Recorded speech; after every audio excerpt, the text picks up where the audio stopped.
Magandang araw sa inyo. Ito ang guided at ang ating reading ngayon ay para sa buwan ng June. Para sa mga Cancer, kung saan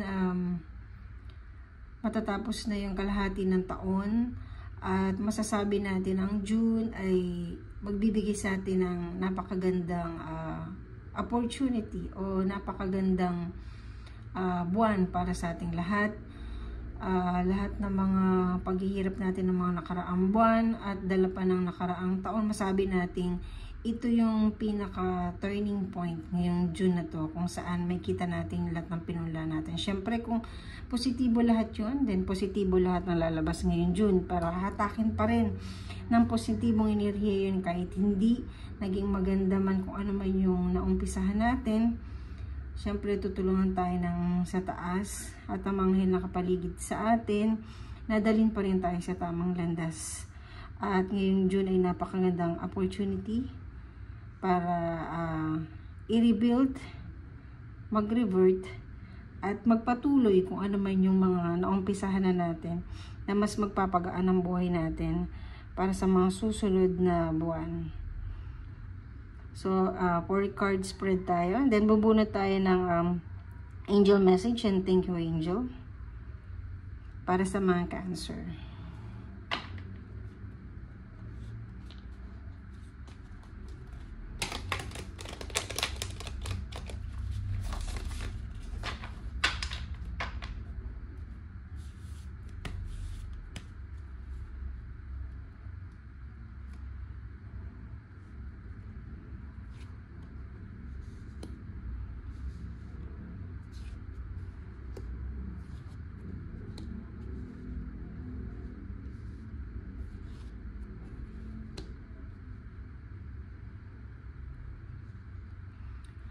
So, Cancer, ang yung overall na environment para sa buwan ng June is about sa mga plans mo na hindi ko naman sinabi na until now is hindi ka makapag-decide, but iikot yung June mo dun sa paghahanap pa rin nung mga balak mo na gawin sa buhay. At ngayong June, sabihin natin kung marami kang parang pinagpipilan before, ngayon palagi ko ngayong June is alam mo na kung ano yung gusto mong gawin, at alam mo na ito yung magbibigay sa iyo ng kumpiyansa, or dito ka kukuha ng courage mo. And itong June na to, iikot yung pagiging positibo mo. Kumbaga, actually, lahat ng mga naka-line up sa'yo, kahit ano man yung dumating sa'yo ngayon, lahat yun makakabuti sa'yo. So, walang negative. Ako nakikita kung ano man yun. And, babagsak at babagsak pa rin yung mga plano na yun sa isang goal mo. Is kung hindi yung establish mo yung sarili mo. Baga, ngayong June, on fire ka eh. So, yung pagiging, yung adrenaline mo na yon sa pagbabago at pagpapatuloy ng iyong mga ginawa ng mga nakaraang buwan is mananatili pa rin sa iyo. And yung mga choices mo is definitely napakaganda. Ngayon kung bagong negosyo ito, bagong pagkakakitaan, halimbawa, or bagong trabaho, or courses na gusto mong kunin, or sabihin natin binigay sa'yo na isang klase ng family business, nakikita ko, and opportunity abroad, kung anong bansa yung feeling mo mas magiging okay ka. Lahat ng nakalatag sa'yo ngayong June na yun is kahit anong i-choose mo dun is magbe-benefit ka talaga ng maganda. Kumbaga, isang goal lang, yung pinaka-goal mo, doon at doon din talaga siya mapupunta. So, walang negative kahit alin ang piliin mo at kahit anong gustong mong kunin At nakikita ko naman na nanggaling lahat yun sa puso mo, kaya kung sa ayun yung mapipili mo kung ano yung nararapat talaga sa'yo. And, although sabihin natin, syempre, meron pa rin yung mas pinakaano, pero, dasal lang siguro na ibigay yung pinaka nararapat sa'yo, at yung magaan na biglang darating na lang sa'yo, at magaan mo naman din tong tatanggapin. Then surely kung ano man yun ang magbibigay sa'yo ng kapanatagan or peace sa'yo. And when you're unexpected na meron sa'yong meron sa yung meron sa yung paano ba to, anong word na yun, parang ano ba yun, iaabot o medyo malalim yung Tagalog, yung pagkakatiwala sa'yo, meron yung pagkakatiwala sa'yo, or ikaw mismo meron kang ipagkakatiwala sa isang tao ito, and or ikaw mismo or ikaw pagkakatiwalaan ka, o may pagkakatiwala sa iyo, and medyo nag-aalangan ka na tanggapin yung na yon. Possible parang inherit mo siguro, o ipagkakatiwala nga sa yung business. Gano'n din na nakikita ako. More on material din, tumatakbo din talaga yung more on material sa yung ngayong June. At tungkol din sa iyong security, more about your finances yung nakikita ko. And medyo nag-aalangan ka, but siguradong itong taon na to yung na ikaw ay nararapat dun. So kung promotion to or isang trabaho na biglang iaalok sa'yo, nakikita ng tao na to na na deserve mo itong iatang sa'yo na to na opportunity. At nag-aalangan ka lang siguro dahil parang bigla kang nagulat kasi biglang may dumating na ganong klase ng chances. Parang hindi ka lang hindi naman or negative ang reaction mo kung bakit parang nag-aalangan ka. Kumbaga, deserve ko ba to? Ano ba tong na to? Ganyan. So, mayroong sa yung pagkakatiwala. Kung ikaw naman pagkakatiwala mo naman dun sa isang tao na to, na pag-iiwanan mo o possible collaboration mo sa kanya, at nakikita mong siya yung nararapat na tao para pagkatiwalaan. Ngayon kung sa family mo ito, possible sa iyong asawa, and then magugulat siya or parang masusurprise siya na meron palang gano'n na hindi niya alam. Na meron ka palang hindi sinasabi sa kanya na matagal mo nang ina-actionan, kaya lang ngayon lang yung time para malaman niya, which is a very positive, kaya nagulat lang siya, mga gano'n. So kung sa schooling mo naman ito, it's possible na bigyan ka ng isang reward siguro sa iyong mataas na mga grado, at ikaw mismo hindi mo inaasahan to, at material na bagay yung iaabot sa iyo o ibibigay sa iyo o i-reward sa iyo. And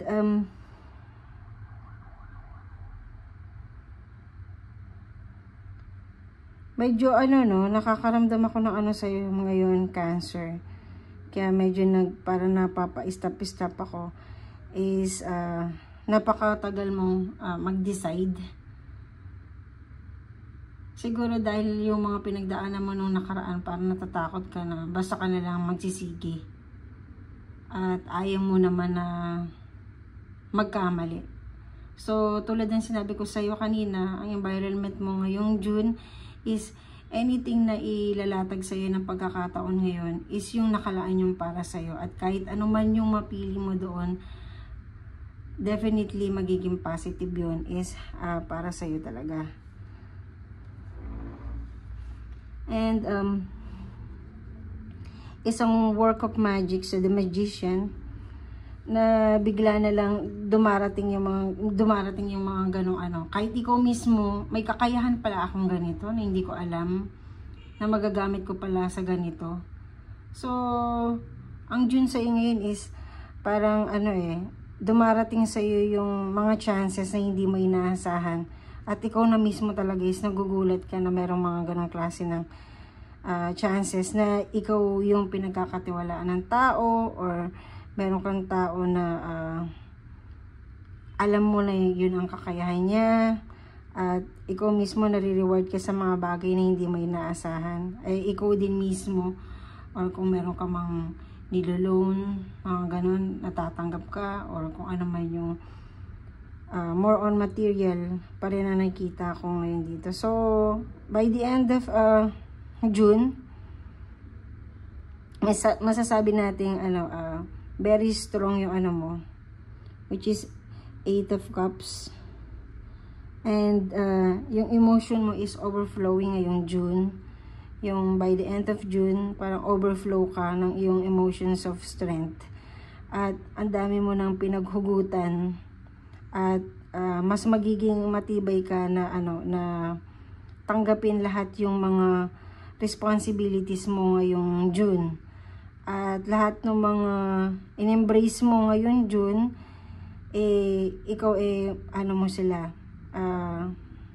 tatanggapin mo sila ng maluwag na sa'yo, at nang dahil doon, paninindigan mo. Kahit sabihin natin na bago ka pa lang doon sa sitwasyon na yun, bago ka pa lang sa trabaho, bago ka pa lang sa school, is embrace mo yung challenges na yun. And marami ka nang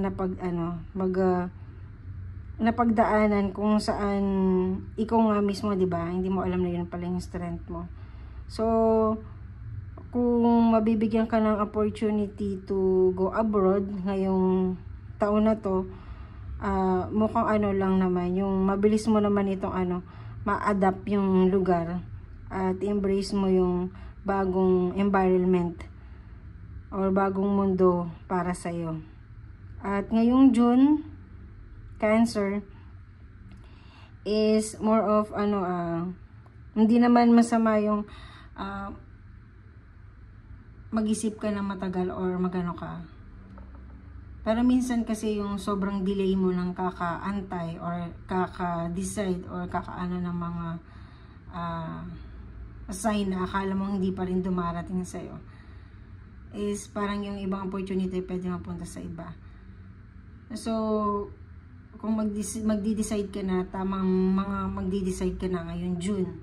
Kasi yung mga opportunity ngayon na ito, is ngayon June lang talaga darating sa'yo. At matagal pa itong ulit na darating sa itong klase ng opportunity na to. Kaya, anything na i-offer sa'yo ngayon June, embrace mo lang. Siyempre, magdasal ka para mas makuha mo yung tamang sagot. At wala ka naman ng pakialam sa sasabihin ng ibang tao. Basta ang pinaka-importante ngayon yung sarili mo, yung self-worth mo, self-worth mo talaga. Yung nakikita ko na hindi ka na lang basta babaliwalain sa kakayahan na meron ka. So, ano yung angel message mo ngayong June, Cancer?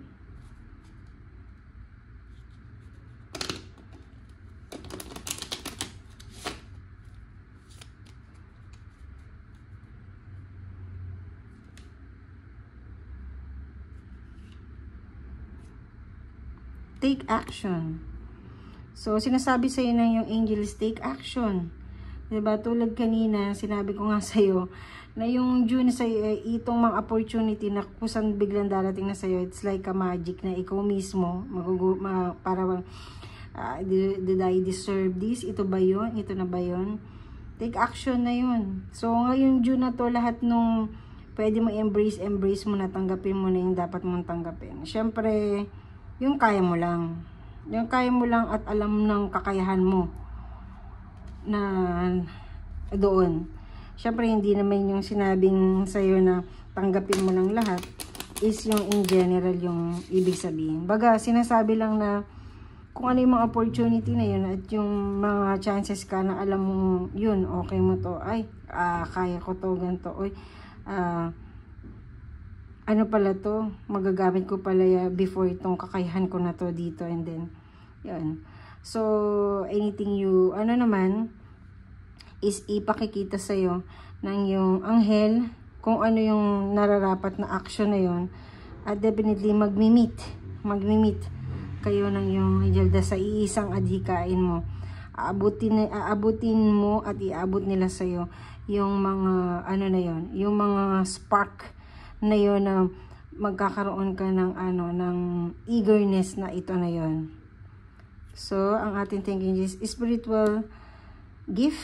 So, Archangel Raziel, thank you, Raziel, for helping me channel my gift and talent. So, tulad ng sabi ko kanina, di ba? So, magugulat ka na lang na kaya ko pala to, ito pala, dati pala ganito yung ginagawa ko, or ito pala yung dating inano ko, and then magagamit ko pala ito ngayon.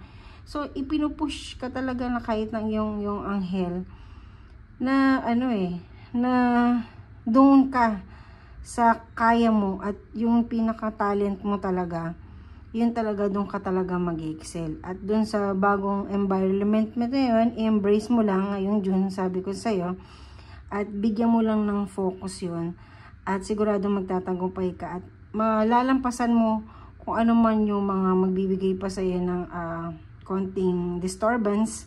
Pero syempre, di ba, by the power of the Holy Spirit, masasabi nating nandoon ka sa tamang landas at kung saan ka gustong dalhin ngayon June. Ang June natin ngayon parang healing sa ating lahat ito, no? So, lahat ng mga inaantay natin, mga delay, ngayong June natin kailangan embrace yun. At syempre magdarasal tayo na alin ba doon, pero para sa nga Cancer, sabi ko kahit alin nga doon it's definitely para sa'yo talaga. So, sa ngayon, Cancer, yun lang yung reading for June. Maraming salamat sa iyong panonood at pakikinig. God bless sa iyong June ngayon, Cancer.